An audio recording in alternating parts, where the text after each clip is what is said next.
Alright, kamusta mga ropa? Gagawa pala ako ng version ko ng Ultimate Burger Steak ala Jollibee. Alright, yung talagang solid at overload. Kaya samahan nyo na ako, let's go. Ito, meron nga pala tayo dito dalawang cute na patatas. Hiniwa lang natin ng paganto kasi version ko nga, diba?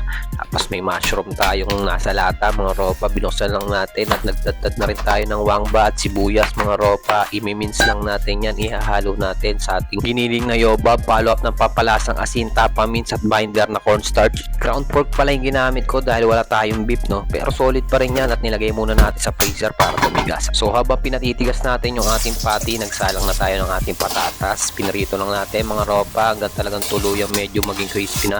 Nilagyan lang natin ng asin, pampalasa at set aside muna natin sa gidli. Ready to pair na tayo. Gagawa tayo ng ating gravy.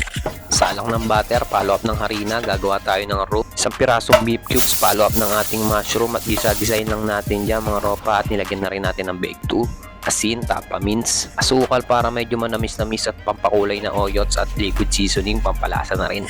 Pag okay na yung lapot, alright na yan. At balikan na natin yung ating pinatigas na patty. At ready to pair na, sama-sama na natin isasalang dito sa ating Korean barbecue grilled pan. Nagprito muna tayo ng itlog sa side up, follow up ng 2 pirasong patty, solid na solid.